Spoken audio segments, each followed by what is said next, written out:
the TV Fish 1, and we're back again, and yeah, so finally I'm back with another video. I know I'm in the middle of exams right now, I'm going to get study done, and it's all starting next week, so I'll probably be too busy to make more videos, so this is probably my only video for about 2 weeks, just as the exams go underway. But after that, I'll probably have like, I'm having a week off, obviously at midterm, so more videos are going to come up around that time, just around about 2 weeks or so from now. I'll start uploading on a more sort of regular, sort of weekly basis, just as I get to do more for that week off, so there'll probably be a few more videos, obviously. Finish off that Malcolm in the Middle Series 1 reviews. I'm probably going to have a movie review planned, another podcast, and of course these weekly NXT reviews. But before I get in, I just want to mention that SmackDown is obviously going to be on Thursday. Obviously it's on Thursdays, it's starting off, but it's going to be live. And actually, yeah, it was on last night, so I think I might do another immediate review of that after this one. Probably be uploaded on Saturday, well, this will be uploaded on Friday. So that was live with Daniel Bryan promoting against who is it? Yeah, against Kane in a casket match, which just really interested me into it. And obviously these people have a bit of a history, of course, and I said I was going to do that Royal Rumble review video. I think I'll watch that pay-per-view and then do a review, but it'll be out in about 2 weeks as I sort of get the lowdown and all that. I'll just do my big Royal Rumble 2015 review, because I really was interested in seeing that, and of course I love to see the Royal Rumbles, so I'll go and check that one out and do a big review of that. Probably be about an hour long, and we'll go along on that midterm break week, so I'll be excited about. And obviously WWE TakeOver is coming out that week as well, so it'll be a very busy, interesting, jam-packed wrestling week. And that's also the wrestling news I've got sort of talked about. And obviously other videos coming soon. I'll go in and talk to you about that stuff. Now let's get into the review for NXT for the 28th of January 2014, and as you could see there was a picture of Solomon. That was actually something I'm going to get to in a minute as I get into my review of NXT this week. So we started off with our first match. We are back into a tag team match, obviously Wesley Blake and Buddy Murphy, these people who have been pretty much jobbers for the past couple of months, I would say.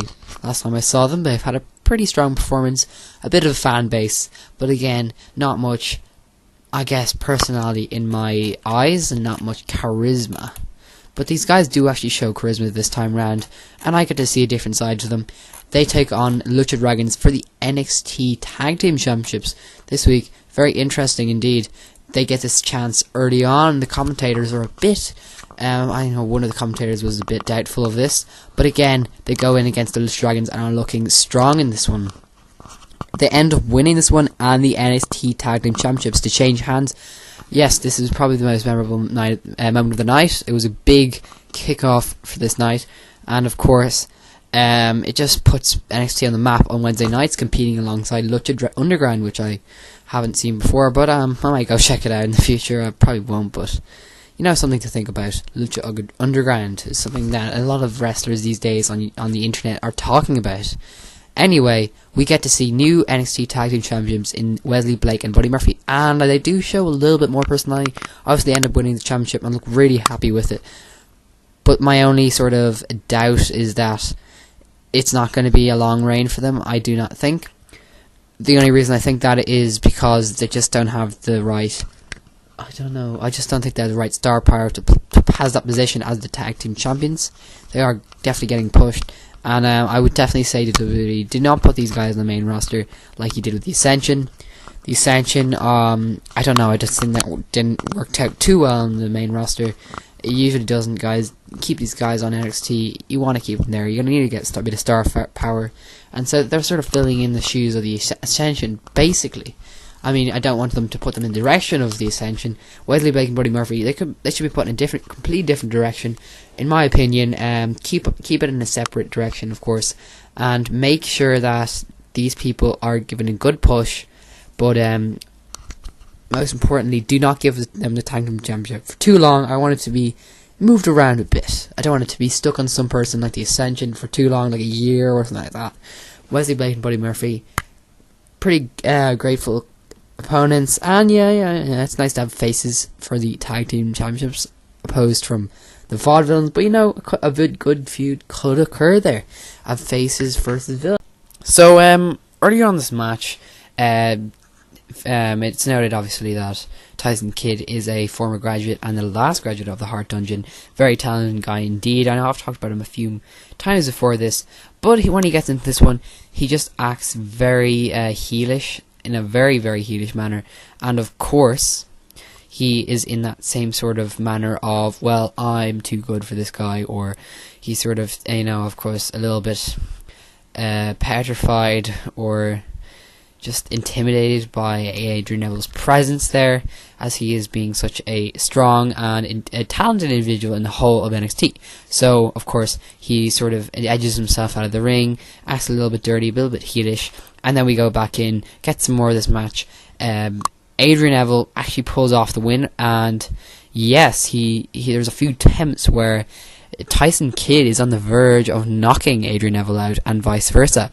It is very much a on the line sort of match, and it definitely runs on oh my god, it's just very hard hitting, and yeah, so just very hard hitting and extreme sort of style.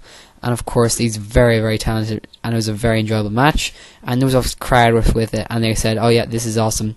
So Adrian Neville wins that one. He gets a little interview there, going on against whoever wins the next match, which will of course be the next in the first round matches, and last one of the first round matches, which is Baron Corbin taking on Bull Dempsey, and the very, very intimidating presence and unbeatable Baron Corbin, really, in my opinion.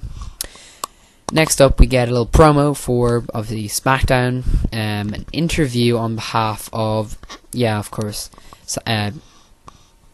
interview on behalf of Adrian Neville, and then we get a little video package for the Divas Fatal 4-Way confirmed by William Regal earlier on last week. Yeah, so we get that Divas tag team match. Charlotte and Bayley are in a little bit of a feudy moment there, and they sort of have to keep it together because they're just teased on having a big fight in that Fatal 4-Way. We're all going to see a lot of just mayhem going on that Fatal 4-Way in February 11th or whatever date it is, somewhere in February. But again, you know, this is 4 divas that are all at each other's throats. It's going to be entertaining, and the two sort of tag teams competing tonight are all sort of in a little bit of feud stance with each other. But let's go in and talk about this one. The team of Sasha Banks and Becky Lynch, the classics, the BFFs taking on Charlotte and Bayley. Charlotte and Bayley, if you know, last week they had a bit of a moment where Bayley attacked Charlotte, and she just sort of got this anger taken over her. I talked about her comparing her to Sami Zayn, and she sort of mentioned that she was like Sami Zayn herself, which has surprised me that she's going into that. She had a little interview herself. Becky Lynch had an interview. Sasha Banks had an interview. They all sort of had an interview going into this match, and they all seemed pretty calm about it. But when you got into this, you knew it was mayhem, and that's what ensued. It ended in a count out. Of course, it did. And sorry, a disqualification. Everyone just got qualified. Everyone attacked each other.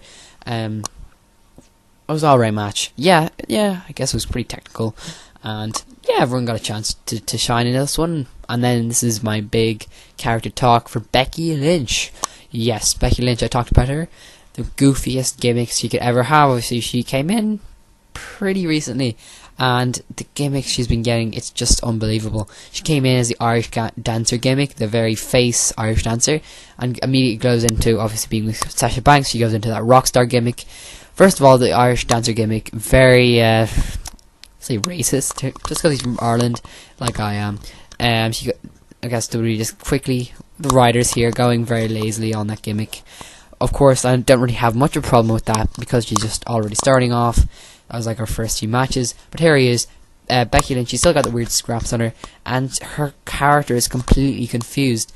And the way that they're putting her, as she's trying to be like a rock star, but she's in a team with BFF, and it's sort of coming out as a different character also.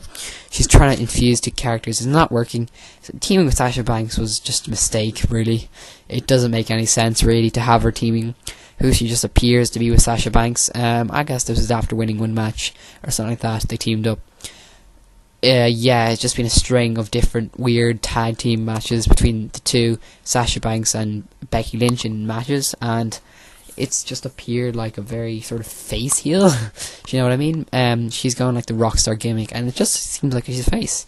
And the Royal Rockstar gimmick really doesn't work for her. It's not very believable that she's a heel rockstar, whatever. She keeps doing the thing, but you know, if I could talk to WWE, definitely change that gimmick pretty quickly, and it's probably what's going to happen. Soon get separated from Sasha Banks, beat the crap out of Sasha Banks in the Women's Championship match. Charlotte, obviously a big sort of key component in this match. Is Ric Flair going to be there? Maybe. You never really know. At a takeover, it's a pay-per-view, so you may be, I guess. He made appearances on non-pay-per-view events in NXT, so I don't guess why not. Bayley is this? She's sort of the dark horse of this match, really. Everyone's been focusing on these other superstars, and Bayley has sort of come out most face of all of these people, really. But she's obviously having that heel sort of mystery look that Sami Zayn has, the unpredictability, and probably the most interesting character out of all of them. Yeah, so Bayley would be my top pick, I guess, if there was someone to beat Charlotte for the NXT Women's Championship. Obviously, Sasha Banks thinks she's going to do it, but Sasha Banks, let's be honest, she is ready, of course. She's very good in the ring, but the way they seem to be doing it is putting a little more emphasis on Bayley in this sort of storyline, and Charlotte. So I think Sasha Banks is going to come out a little short-handed here and go into a little bit of a feud, or she's been more focused on alongside Becky Lynch in a feudal story. But of course, I could be all wrong with that. It's just the way it seems to be put for NXT, completely confusing me. But again, that's how I think of it. Going into the weeks upcoming to TakeOver. I think we've got about 2 weeks to go until TakeOver, if my math is right. Yes, 2 weeks to go. I mean, we've got like next week, and then the week after that is probably going to be TakeOver. Yeah, so I think we get another few interviews. Another interview after this, promoting our next match, which of course is another number contender first round match, and it is the Beast, the unbeatable Baron Corbin taking on Bull Dempsey. Bull Dempsey doesn't really seem to be too strong, really, if you think about it. Anyways, Bull Dempsey goes in, gets beaten up by Baron Corbin. Bull Dempsey doesn't really seem to get started here. It's just like a car engine that just doesn't get going, really. Bull Dempsey makes himself look to be pretty big. But no, he doesn't get started into the bull mode or anything like that. Baron Corbin quickly goes into days. It's all over. 1, 2, 3. Pretty quickly, like a minute or so in. Bull Dempsey wins that one and progresses against Adrian Neville, which is going to be a pretty exciting match. This big Bull Dempsey going on against a sort of really quite small and agile Adrian Neville. Two big difference in their wrestling styles and physiques, and it's all going to come into next week. We're going to have really interesting matches next week, and NXT has just been so interesting over the past couple of months. I'm sorry, reviewing it has just been non-stop great Thursday nights and now Wednesday nights, of course. I commented. So yeah, I was going to do SmackDown review, which I probably will be doing. Wait for that next tomorrow or something like that. But yeah, if I get round to it, of course. So Bull Dempsey pulls off this win. Baron Corbin pulls off this win. I think it's like a 4th win I've seen him have. The 2nd win against Bull Dempsey. So that's definitely a good point on him. He's definitely just proved nobody their doubts, really. He's just done so much, and no one's going to deny him any right that he could be a major contender for that NXT Championship against Sami Zayn in the number contender spot. And I guess a lot of people are fearing him, and he's just great to have him there in the roster where he's so unpredictable, unbeatable. The Goldberg type gimmick that sort of reminds me of maybe the direction we are referring back to, and it's nice to see a little bit of nostalgia going back to that one. Yes, going into the future, Adrian Neville, Bull Dempsey, Baron Corbin. Who's going to win it? I'll talk about that in a review. But anyway, the last segment of the show, 10-minute segment. It is the contract signing between Kevin Owens and Sami Zayn. Let's get into it with William Regal. So William Regal oversaw the segment. Kevin Owens and Sami Zayn, so they both come out, do their entrances.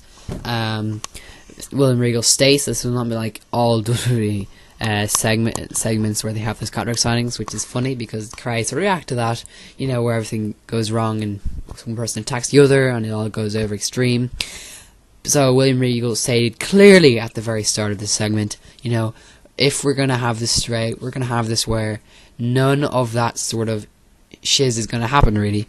We're going to have it where it's straight and clear that if anybody attacks, the match will be called off. Of course, very good idea there, and I agreed clearly and concisely with what he was saying. Of course, now we go into the talk. Sami Zayn goes off on the darker side. He's like staring Kevin Owens down, really, but Kevin Owens is just so intimidating here, and he has such a presence in this segment.